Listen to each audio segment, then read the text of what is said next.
Hey y'all, getting worse and worse. Miserable winter is here, but I'm still thinking fishing. I went to bed last night thinking fishing. I woke up pretty much this morning thinking fishing.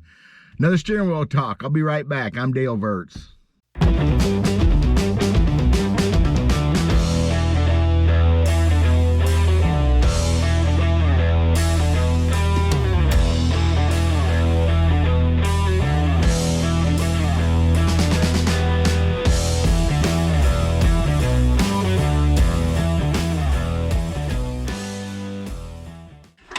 So what do you think of that depth finder? Huh? Is that not cool? One of my daughters got that for me for Christmas 2 years ago. My family understands me. That's awesome. It's supposed to work. That's the way we used to do things. Now, that's before my time by a little bit. But I've had, well, my old bass one now still got a Lowrance in-dash flasher. It's just a different, smaller version of that. The way we used to do things, and I'm not going to be one to lament the old days as much, except because truthfully the old days just ended 6 or 7 years ago with the advent of forward-facing sonar, which that's not what this video is about, really. By the way, don't check out yet.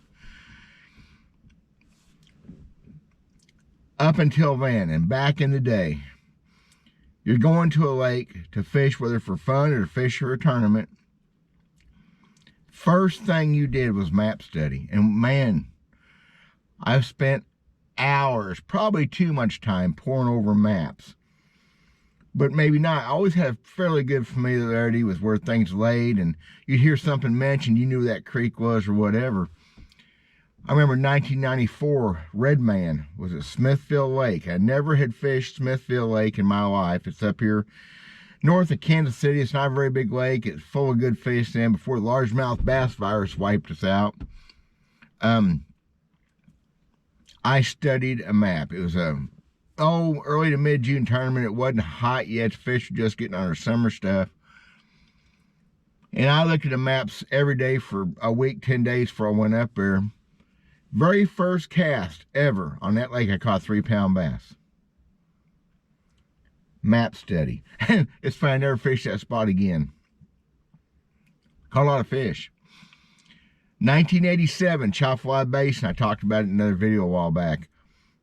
That's a place that changes from day to day, not just week to week or year to year.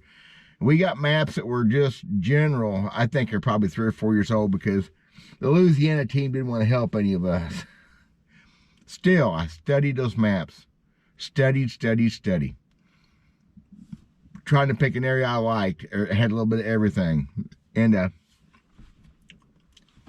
Chowfly Basin, never been in a swamp in my life, never been in tidal waters or semi-tidals, most stuff I fished. I was on the inside of the Intercoastal Seaway. Very first cast, caught a keeper bass. Gives you some confidence. It's the way we used to do it. We used to study maps, used to talk to people, used to look up fishing information in magazines. We didn't have no internet. The interweb wasn't around. I'm talking, 70s, 80s, 90s. And you learned by hook and crook, and you went out and you beat yourself down, worked it hard, sometimes way too many hours a day, which still happens, I guess. That's just the way I did it. And you tried to put things together. You tried to piece it together, little parts and pieces of a puzzle. And sometimes you did good. And it felt really good when you put it together. I mean, it felt darn fine. Now, again, not a forward-facing sonar slam. Except it's just a model. It is what it is, y'all. If I was going to do that today, if I was fishing tournaments like I did back then, which I ain't, semi-pro stuff, pro stuff, how would I go about practicing for a tournament? Used to pick an area of a lake and try to beat it out, and the next practice day maybe go to a different area of the lake. Well, that's still the same, I'm sure, because you hardly, sometimes you get it right first thing, most times, if you have experience on the water. I'm talking a lot of times about going to a new body of water that you ain't never been on before. If I was doing it today, and had all my modern technology, my radar love. I believe I'd pick those same areas because the fish are still basically the same kind of fish. We're not fishing for stripers or catfish. Maybe I ought to be. But I'd go in probably and put my trail motor down and go looking for fish without casting. Well, I'm guessing. I've never done it. I'm not going to be in a boat that does it, I hope. Isn't that what you do? I mean, I know the technology's not catching fish for you. But isn't that the way you'd look for them? Because you find them, number one, you got to find them. You can't catch them where they ain't. So is that what you do? That's what I guess you would do. Look around till you find them. Then try to catch them. Then try to put together the rest of your pattern. See what they're wanting, how deep, whatever, where the shad are. How long will it be before they have it where you can sit behind the wheel of the boat and just drive looking? Do they have that yet? I don't think they do. I guess that 360... I don't know. I really don't care either. I just think about old times. Think about the way we used to do things. Until 6 or 7 years ago. When I came back to bass fishing, I started watching bass fishing videos on YouTube. I didn't even know the hardly had. I didn't know what YouTube hardly was. I really didn't. I had never, 2017 or 16, I guess fall of 16, I had never watched YouTube videos. That's how dinosaur I am. And I remember seeing Scott Martin, and I'd heard about Scott Martin. I always figured he's just a pampered, daddy's boy. I was wrong. Obviously, the guy's got a lot of accomplishments. I was impressed when I saw his list. And I started watching his channel. And I was really enjoying it, mostly. Then he comes out with the forward-facing sonar, and he's talking about it. He's a big Garmin guy. Oh, that's cool. Talked about locals, crappie fishermen around town at our restaurant. And I bought one of those transducers, $1,500. A guy let me have one for $1,300. I thought I got me a deal. Had the Garmin 93 SV, so it would work with it. It was on my console. I was going to have to put it up front. I had that transducer for a year and never put it on that boat. 13 months I owned that transducer.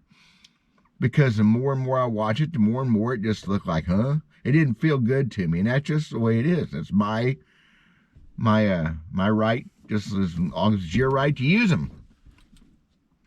I sold it to a crappie fisherman for $1,300, and he loves it and still uses it to this day. And I'll never regret that decision. But how do you practice for tournaments nowadays? Is that what you do? I don't know. You put that trail motor down, you just start looking for fish. Okay, I mean, I've done that 2D sonar before. After I went over them with my flasher or my graph, and I'd look for them and fish for them, so I sure couldn't make them bite because I couldn't read what they was doing. Those flashers work really well, y'all. I use my graph on the front of my boat exclusively as a flasher. If you haven't seen that, I have a Garmin graph on the front of the boat. It's been on graph one time. When I went through and set my sensitivity stuff, I use it as a flasher only, and mostly just for depth. Keep me from running into stuff, maybe. And it's horrible. I need to research it. It doesn't work very well less than 4 or 5 foot deep. They just get stupid and throws up. I was hoping to be better than that. I think it's too much power. I've got it maxed. I've got it down, whatever. I struggle. I don't have a cell phone. I don't like technology. I don't like the camera. I don't like a computer. Kind of like that flasher, though. Running up Lake the Ozarks? Yeah, Lake the Ozarks once. Late 80s. 40 mile an hour because I don't go real fast. I had my flasher on the console. Actually, that time it was a Zircom digital flasher, which was crazy detailed. And I knew there's a hump out there. It's fairly deep, 22 foot deep on top. I've known about it. I never had bass fish to speak of because I was ignorant.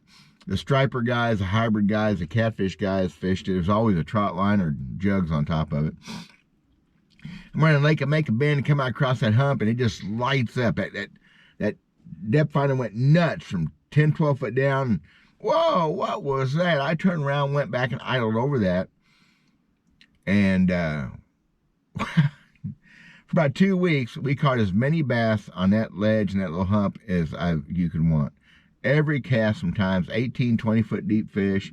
I found them going down the lake at 40 miles an hour with my flasher because it's possible. I'm probably not, I know I'm not as good as I used to be. I can't read them.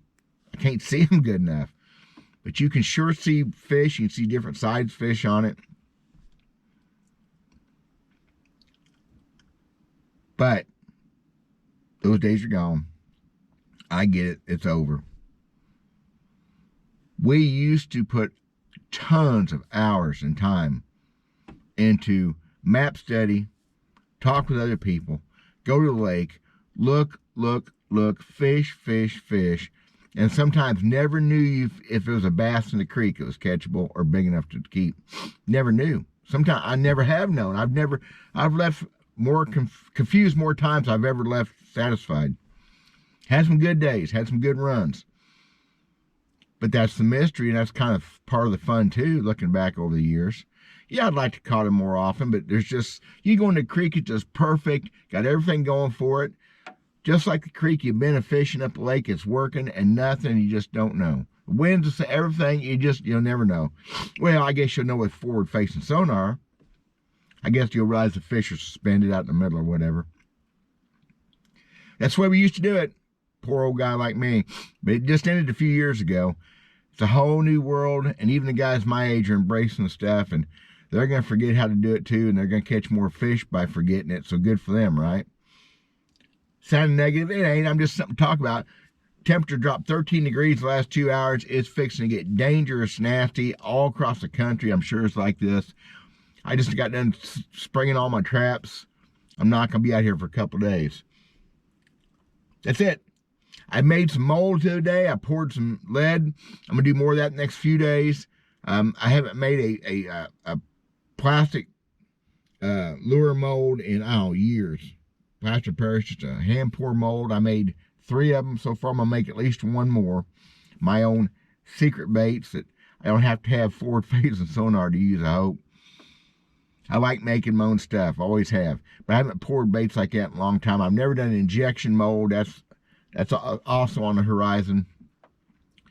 Because I don't like buying and using what everybody else is buying and using. I need all the help I can get. If I got something that helps me a little bit different, I'm going to go for it. That's it. Y'all stay safe. Stay warm enough. We'll talk at you later. God bless.